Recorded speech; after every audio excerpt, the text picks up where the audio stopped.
Your physiological strength in many ways is the foundation for your psychological balance. I think food and toilet both must be far away. Then you will keep your physiology in a conscious condition. Just because I'm laughing and joking about this, don't think there is no problem. There is substantial problem. I was in Chennai a few years ago and I was talking to some of the business community in Chennai.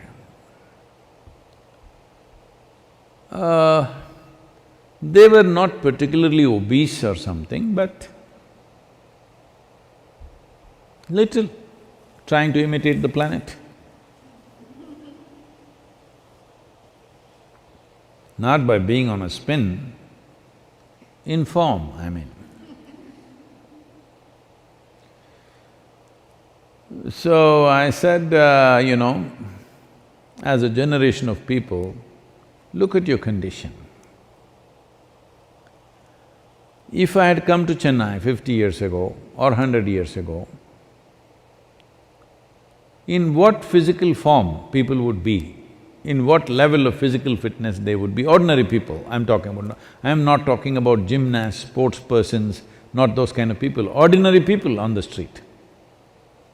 Or even now, in what kind of physical strength and condition people are in rural India, for example. I said, see, suppose it so happened, you were walking on the street and you saw a tiger, a wild tiger, hungry one. How many of you can at least climb a tree? And this is a spectacular show, a tiger on a Chennai street. This is not a everyday happening, it is something you must enjoy.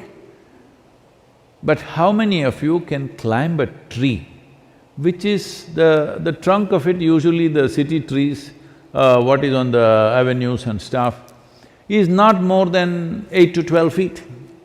How many of you can climb this 8 to 12 feet and sit on a branch and enjoy the wildlife view? No.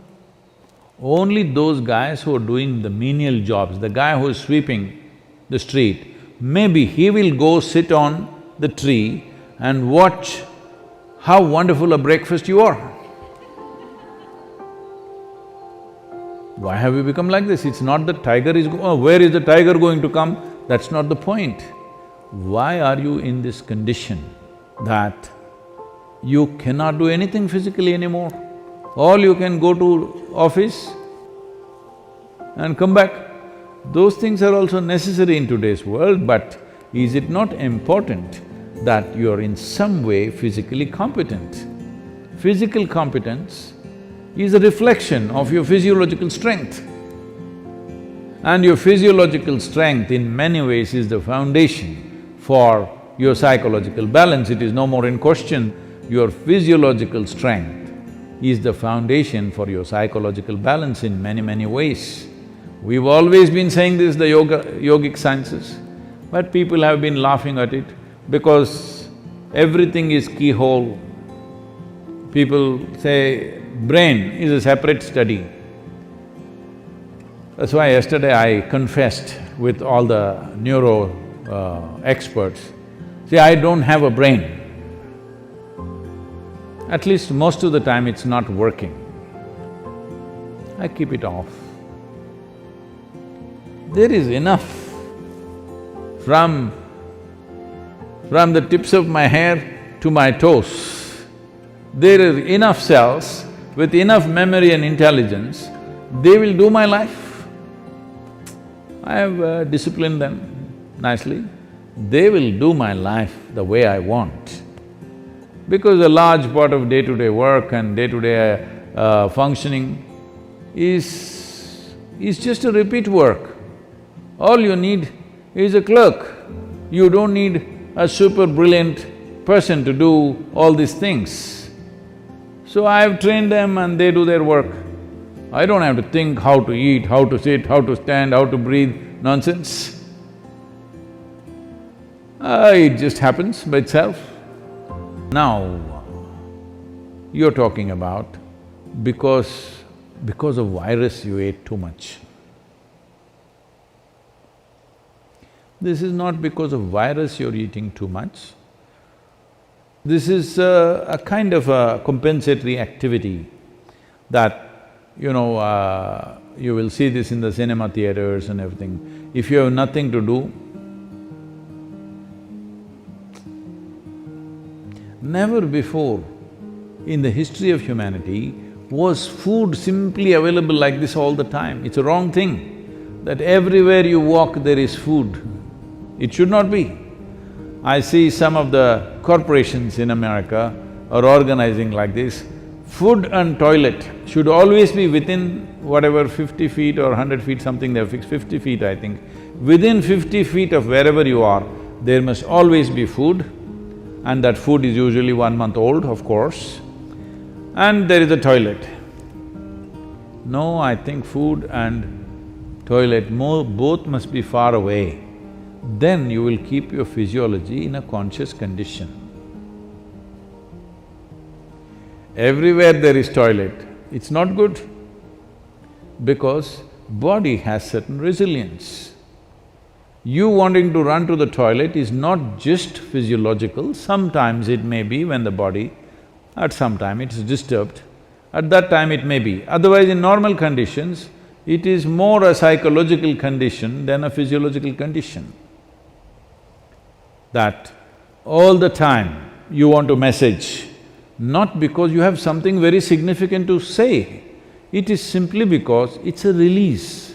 Similarly, going to the toilet is a release, sexuality is a release, wherever, whenever, whatever, all the time the same things, because you are building up nonsense within yourself all the time, you need a release, all the time release.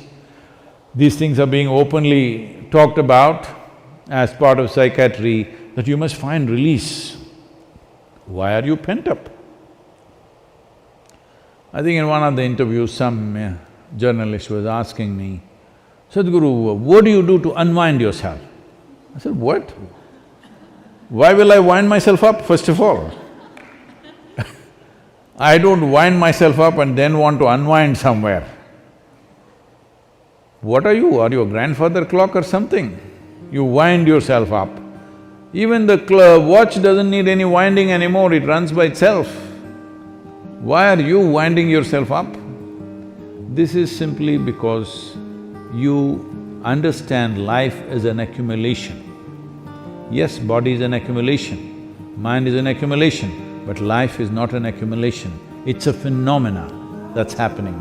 If you have not tasted that phenomena, you know only accumulations, you always think the safety is in accumulation, whether it's wealth, money, this, that, and body.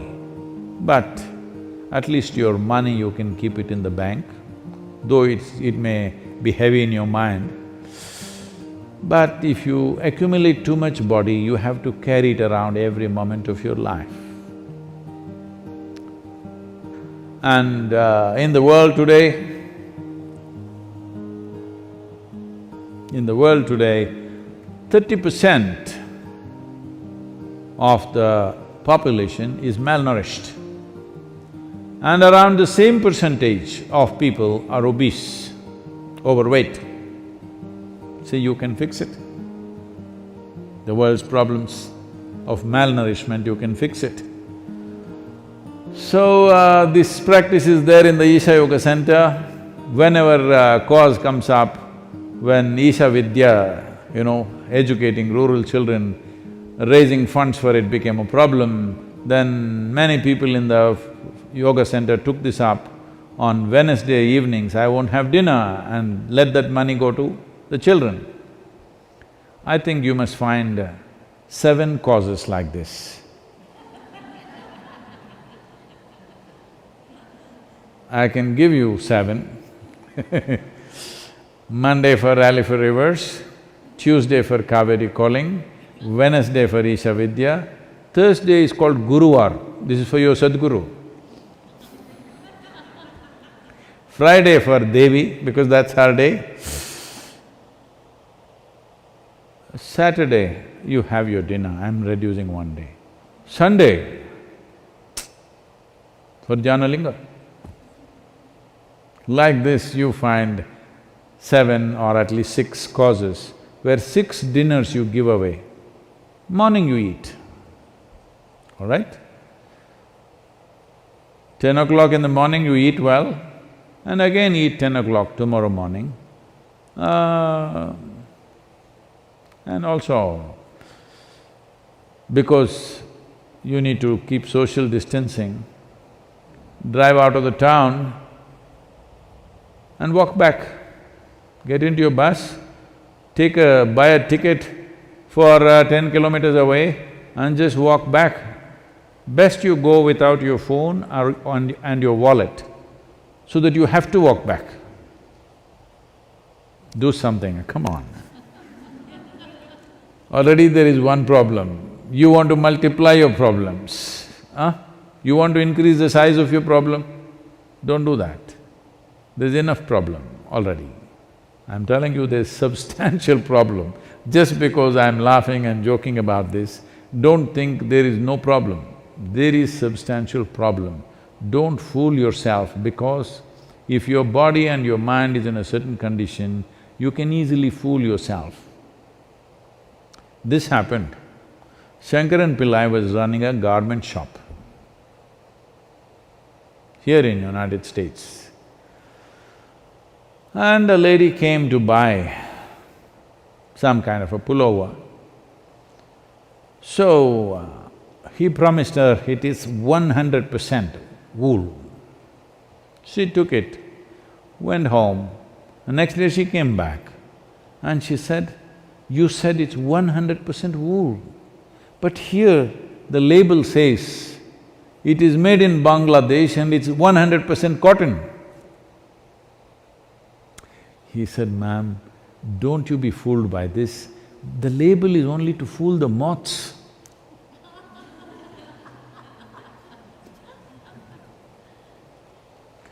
Like this, there are so many labels all over the world, don't go by that.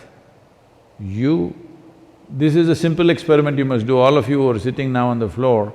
When you get up, you must use only 2 limbs to stand up. All of you, in your life, you must keep this up however old you are. This is a simple test for you. You sit down cross-legged, and when you want to stand up, you use only 2 limbs. That means you don't do 4-wheel drive. Just get up with your legs. This much fitness at least you must manage. If you can't climb a tree, there are not enough tigers to, for them to roam in your city. If you can't climb a tree, it's okay, but at least you must be able to stand up. This much fitness you must maintain. Please do that for yourself.